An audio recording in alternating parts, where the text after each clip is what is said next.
YouTube. It's your boy Sheila's B-Law back with another reaction video. We are here in Thailand right now, you know what I'm saying? So it's always gonna be daytime. Um, in today's video, we're gonna do the biggest scandals in NBA history.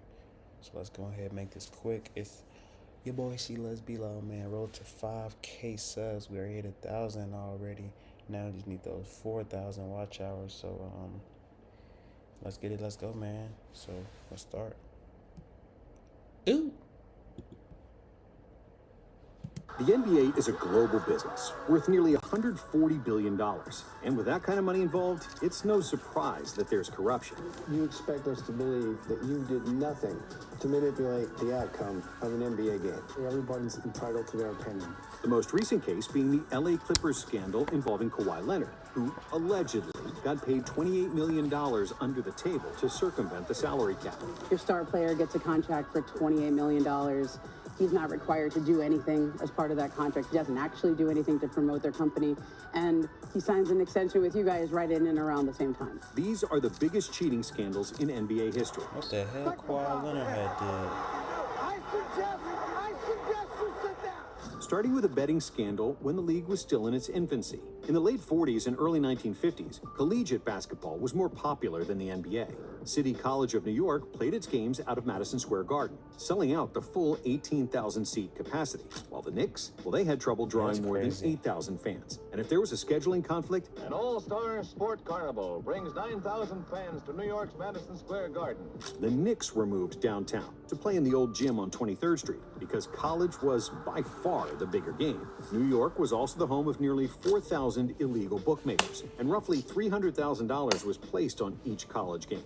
With that kind of money in play, it wasn't a surprise that there was also illegal action involved. At the center of that gambling scene was Harry Gross, a bookmaker from Brooklyn, whose syndicate was taking in more than $20 million a year in sports bets. Damn. Gross was giving out $1 million in bribes to police and politicians to keep his business going. But even with that kind of income, it still wasn't enough for Gross, who decided to approach collegiate players to fix games. During the 1949-1950 season, a few City College players were taking money and shaving points. But despite the illegal activity of their players, in one of the biggest sports surprises of the decade, the City College went on to win the National Invitational Tournament, at the time the most prestigious postseason tournament in the U.S.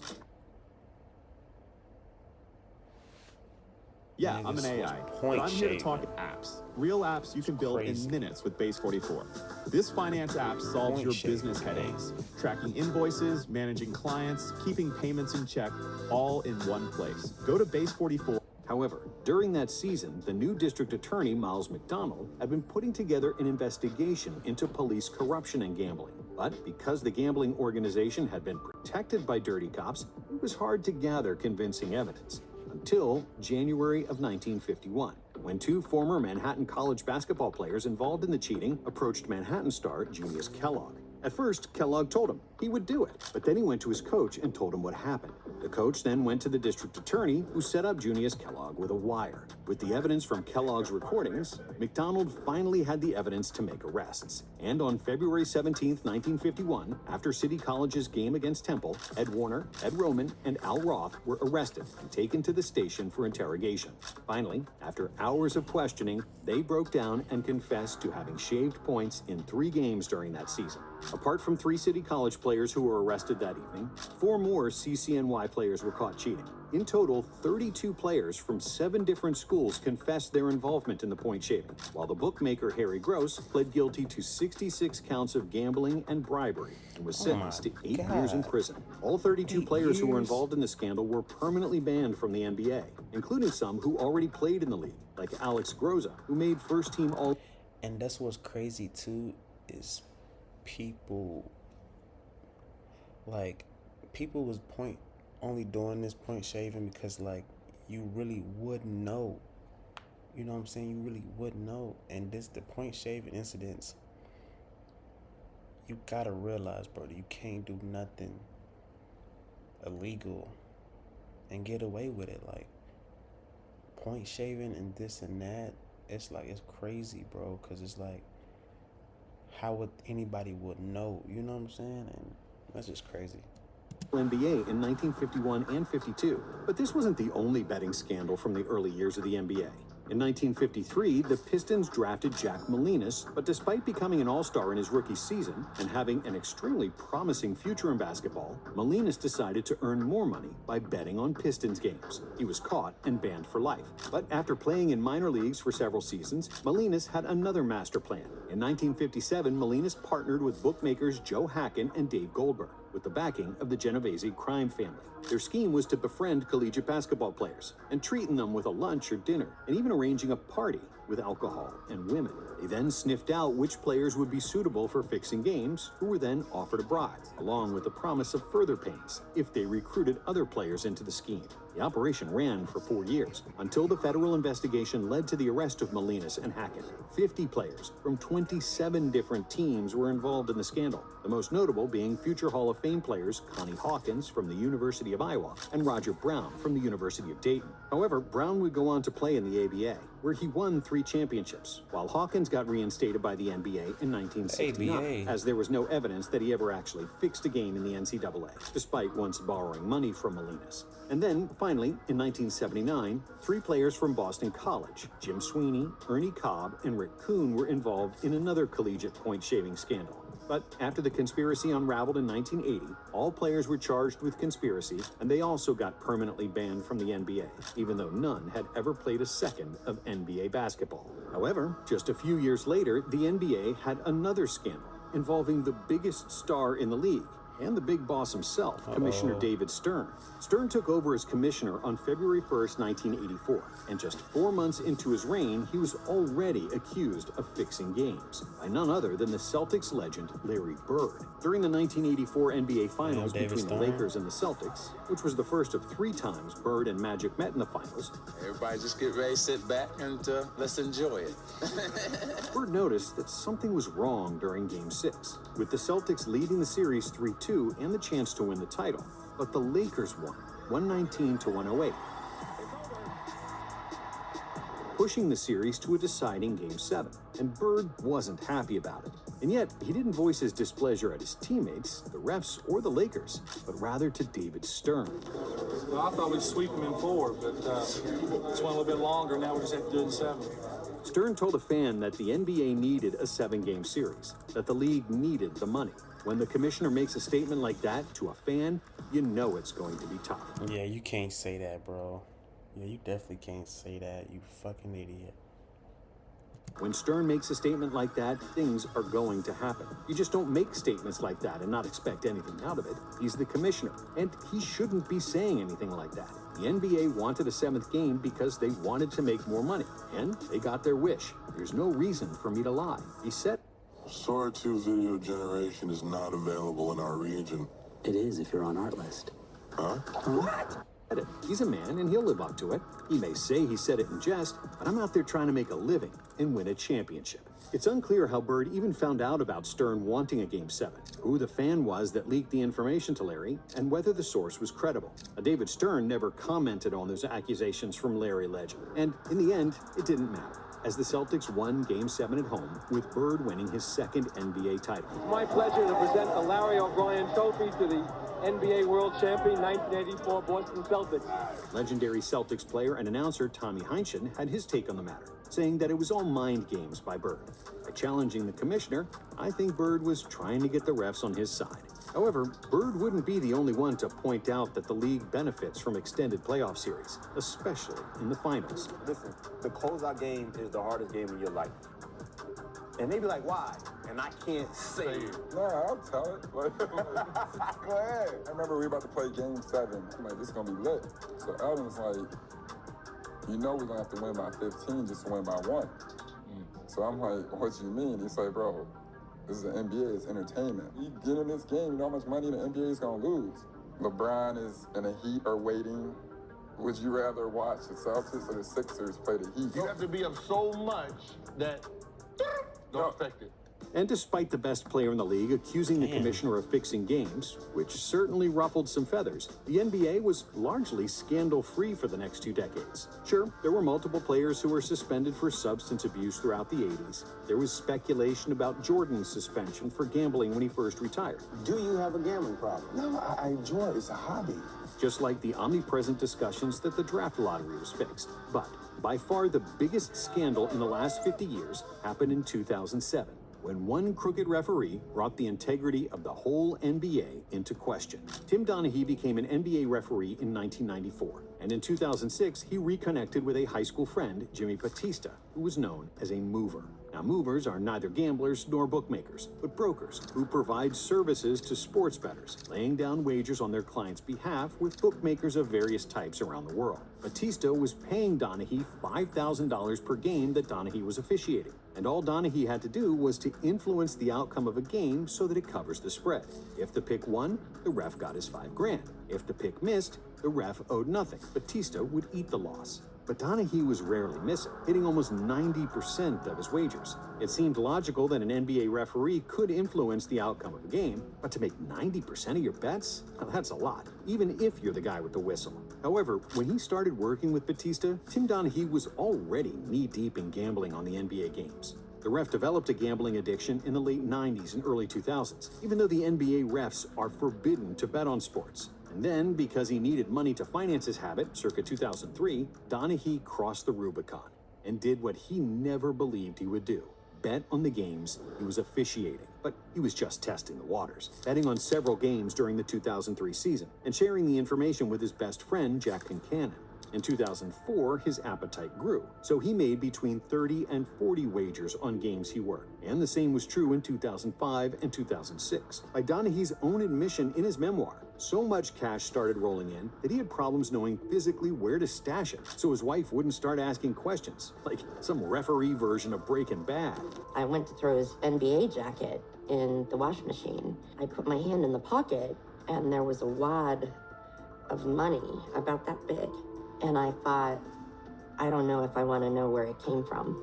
And because Concannon was also placing bets using Batista's services, who was a part of the same social circle as Concannon and Donaghy, an experienced gambling agent like Batista quickly noticed what was happening. Because Concannon used to only bet small amounts and rarely won, it was strange how he was now betting large and winning all the time. Batista then realized he was working with Donaghy, deciding to approach his high school buddy himself. The big problem, per Batista, was that the betting markets were now familiar with the emergence of an astonishingly accurate NBA handicapper. So he instructed Donaghy to report directly to him via a middleman, who was another mutual friend. And I would call Tommy at that point when he was placing the bets and transferring the information to Batista. We used a code. That's how I would communicate the picks to him.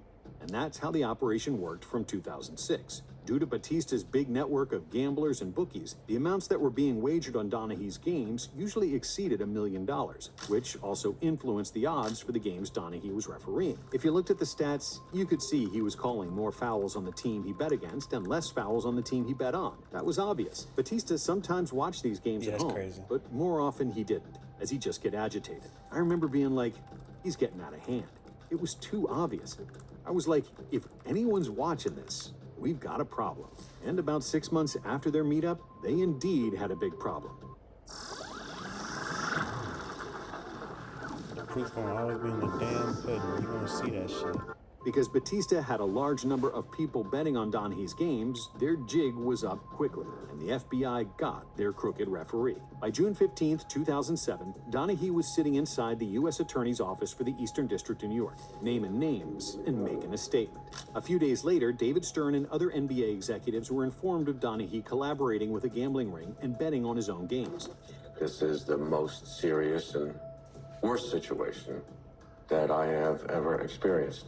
And even though Stern and the NBA promised their full cooperation with the FBI, the agents working the case regretted informing Stern about the case in advance. In Donaghy's many conversations with the feds throughout the investigation, he started pointing fingers and making allegations about other referees who may have also been corrupt. In late July 2007, the Donaghy scandal went public, which wasn't something that the FBI wanted to happen. The irony is astounding. The very person hired to make the players abide by the rules is suspected of cheating for money. Allegations of betting and foul calls by a veteran referee. They wanted Donaghy to wear a wire and prove that the other referees were involved. But by then, Stern had already made a decision to protect all the other refs that might have been involved. His messaging was clear. Donaghy was a rogue, one bad apple that acted alone. This was an episode of gambling, yes, but most assuredly not of match fixing. As a matter of his on-court performance, he's in the top tier of accuracy.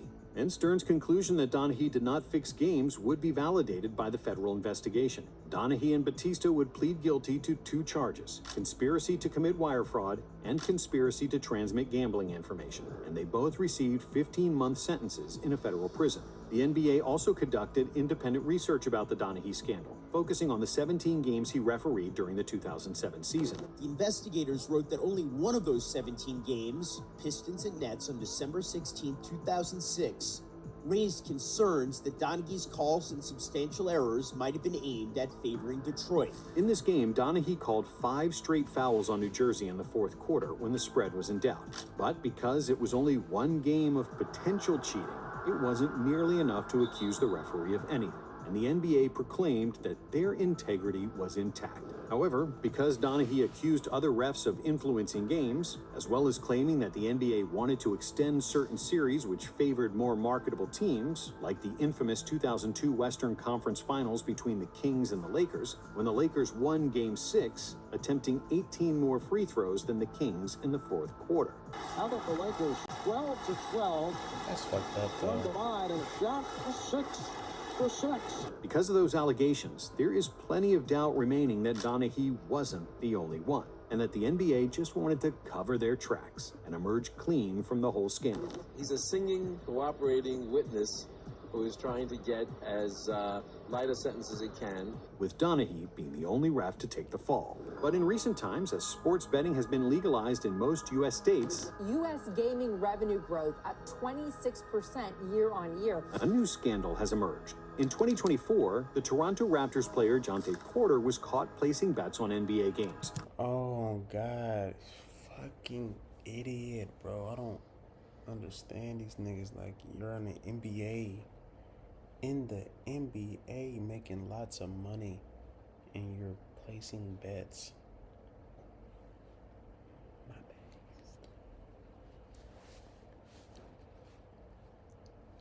But yeah, it's retarded. Idiot.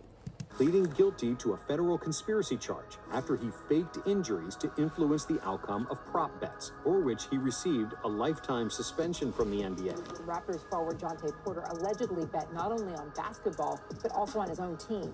Other players were also under investigation, namely Malik Beasley and Terry Rozier, but they were both cleared of any wrongdoing. Today, the NBA cooperates with 17 licensed gaming operations. And if you want to bet on sports in the NBA, the possibilities are endless. With the rise of proposition bets, which allow wagers on events that don't directly affect the final score, such as number of points, rebounds, and assists, there are up to 50 categories where you can place bets within a single game, making the gambling experience more advanced than ever. But also, if I was to gamble and do stuff like that, it would be like more points, less points. You know what I'm saying?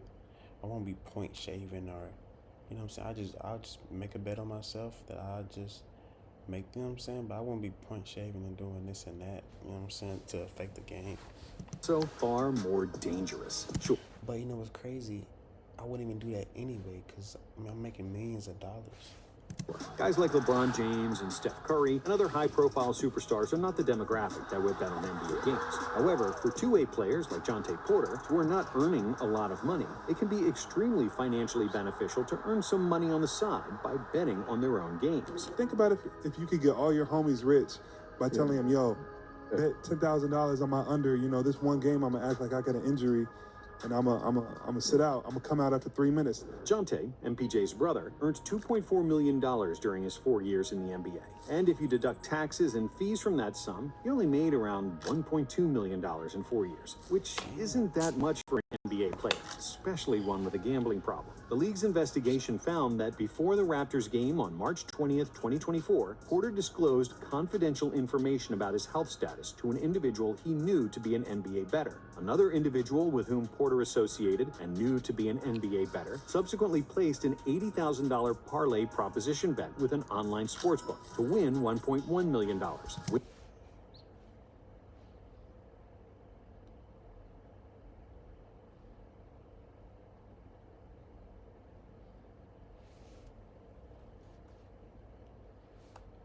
Yeah, that's crazy, man. $80,000. The more money you put, the more most likely it's gonna show. The past life you had will shock you. In past life, you were poisoned by your own sister in the 1800s. Take test. Wagering that Porter would underperform in the March 20th game. Porter then limited his own game participation to influence the outcome of one or more bets on his performance in at least one Raptors game. In the March 20th game, Porter played only 3 minutes, claiming that he... And this makes me mad because, bro, you are an NBA player, man. Felt ill. Due to the unusual betting activity and actions of the player, the $80,000 proposition bet was frozen and was not paid out. In addition, from January through March 2024, while traveling with the Raptors or Raptors 905, the Raptors NBA G League affiliate, Porter placed at least 13 bets on NBA games using an associate's online betting account. These bets ranged in size from $15,000 to $22,000 for a total of $54,094. The total payout from these bets was $76,059, resulting in net winnings of $21,965. Now that's not a big amount of money, and Porter certainly wasn't the smartest pea in the pod, but still, this case fired up a big alarm about the dangers of betting, especially since it's now legal and harder to trace, particularly if a player decides to bet on his own games sporadically. Toronto Raptors forward Jonte Porter has been banned from the NBA for life, the league announced. But not all NBA cheating scandals involved betting. In 1999, the Minnesota Timberwolves signed a shorter deal with free agent Joe Smith below the market value, while promising him another lucrative deal under the table. Timberwolves owner Glenn Taylor and general manager Kevin McHale struck a deal with Smith, influencing him to take less money that offseason in order for the team to be able to sign other players and still remain under the salary cap. As part of the deal, Smith signed 3 one-year contracts for less than $3 million apiece. At the end of the last one-year contract, Smith could have signed a new long-term contract that would have paid him as much as $86 million. But their scheme came to light when Smith's agent, Andrew Miller, left the sports marketing firm led by Eric Fleischer, while retaining Smith as his client. Fleischer sued Miller, and the details of the illegal contract were discovered. They did an under-the-table deal without my knowledge. NBA Commissioner David Stern then severely punished the Timberwolves, fining the team $3.5 million and voiding all 3 short-term contracts for Smith. He also barred Taylor from having any role in the Timberwolves operations until August 31st, 2001, and forced McHale to take an unpaid leave of absence through July 31st, 2001. But what was even worse for the Wolves in the long run is that Stern stripped them of their first-round draft picks from 2001 through 2005, which was one of the harshest ever penalties for an NBA franchise. And this brings us to the current scandal involving the Los Angeles Clippers and their superstar Kawhi Leonard. The league is investigating claims that the Clippers circumvented the salary cap by arranging a no-show job for Kawhi Leonard. Now, even though nothing's been proven yet, it was reported that the Clippers orchestrated a similar thing as the Timberwolves, enlisting a team sponsor to